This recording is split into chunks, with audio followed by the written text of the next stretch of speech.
여기에서는 우리가 이제 이 가설 검증의 공식적인 결론 내릴 때 우리가 이 p 값을 알파랑 비교하지 않습니까? 그래서 알파보다 작으냐 아니면 그렇지 않냐에 따라서 연가설을 기각한다 아니면 기각하지 않는다 우리가 결정한다고 다루었습니다. 자, 그러면 때로는 이 p 값이 조그만 변해도 요것에 작다 아니면 이것이 그렇지 않다가 바뀔 수가 있는데, 이럴 때 공식적인 결론이 이제 뒤집어지는 경우인데 굉장히 미묘한 문제인데 이것의 문제점을 이제 찾아보겠습니다. 자, 우리가 연구자가 이제 이 학생들이 뭔가 규율을 어겨서 이제 상벌위원회가 열립니다. 그런데 사진을 보고 이 중립적인 표정도 있고 미소를 띈 사진이 있는데 이런 거 미소를 띠면은 이 처벌 수위에 대해서 영향을 끼칠까 하는 거를 연구를 했습니다. 그래서 여기 실험 참가자가 총 이제 이 34명이 있는데 여기서 이제 이 부정행위로 고발된 학생의 징계 수위를 판단하는 이제 징계 구성위원회 역할을 하는 거예요. 학생들 34명이. 그런데 용의자의 범행에 대한 이제 설명이 있고요.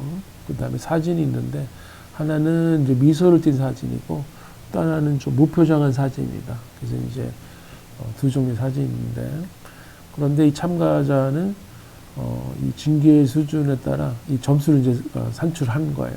어떻게 되는지.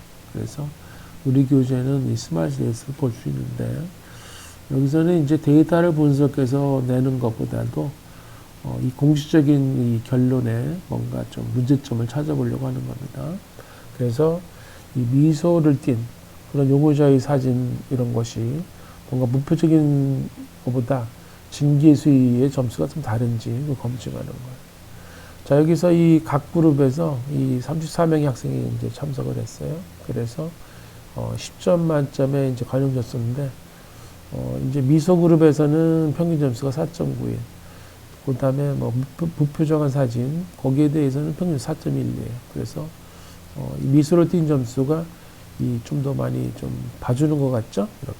그래서 이 미소가 그러면은 뭔가 좀 더 이 관대한 처벌 받는 거에 영향을 끼치는지 5%에서 검증해라. 그런 건데. 자, 두 개의 평균을 비교하는 거예요. 그래서 가설을 써야 되는데, 가설은 뭐냐면, 이 평균 가능 점수, 미소 그룹에, 그거는 이제 뮤S라고 하자 이거죠. 스마일 그룹이니까.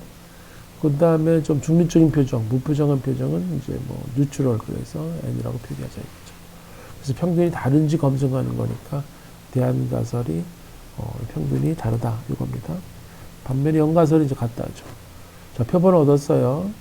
그래서 이 표본 가지고 이제 구해보면 0.79 차이가 납니다. 그래서 이제 아래 그림에서 이 임의와 분포를 가지고 모의 실험을 1000번 했어요. 그래서 우리는 이제 데이터에서 뭘 찾느냐면 여기 이제 이 차이가 이 연가설이 맞다는 상황에서는 이 차이가 0이겠죠, 그죠? 0이겠죠. 그런데 우리가 차이를 얼마나 하냐면 0.79가 나왔어요. 그럼 0.79입니다.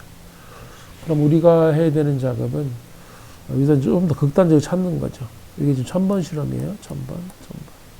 그래서 이 빨간 점들이 있는데 요 점들의 개수가 총 이제 23개입니다. 23개. 그래서 우리는 양적 검증이니까 이쪽 이제 반대쪽도 생각을 해야죠. 그렇죠? 이쪽도. 그래서 23개가 아니고 사실은 이 두 배를 곱해야 됩니다. 양측이니까. 그래서 0.046이 나왔어요. 0.046은 0.5보다 작죠. 그죠?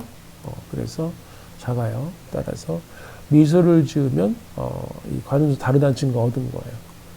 그래서 우리가 미소를 띄우면 평균적으로 더 많은 이제 관음 점수를 기대할 수 있는 거죠. 그래서 여러분들이 혹시나 이런 기회가 있다면 미소를 지어야 한다. 이렇게 이제 결론 내리는 거죠.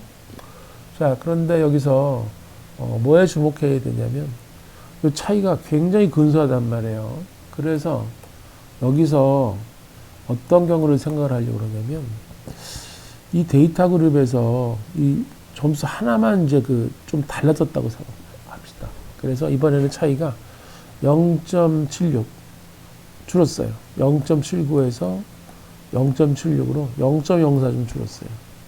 그러면 여기서 이 차이를 덮는 점이 요 4개거든요. 요 4개. 요 4개가 플러스 돼요. 그러니까 23개가 아니라 4개가 플러스 돼요. 그럼 총 27개죠. 그렇죠? 근데 27개인데 어떻게 이제 2배가 되는 거잖아요. 양측 검증이니까. 그래서 0.054가 돼요. 이거를 0.05랑 비교하면 어떻습니까? 이번에는.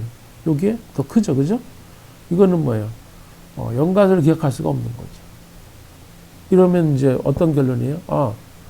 미수를 지으면 뭔가 좀 점수가 달라진다. 충분한 증거를 얻지 못한 거예요. 그러니까 징계위원회에 서서 미수 지어봐야 아무 의미가 없다 이거예요. 그러니까 앞에서는 이제 효과가 있다고 했는데 요 점수 하나만 조금 달라졌는데 효과가 없다. 이렇게 극과 극의 결론 나왔죠. 왜 그럴까요? 다음 페이지에서 알아봅시다.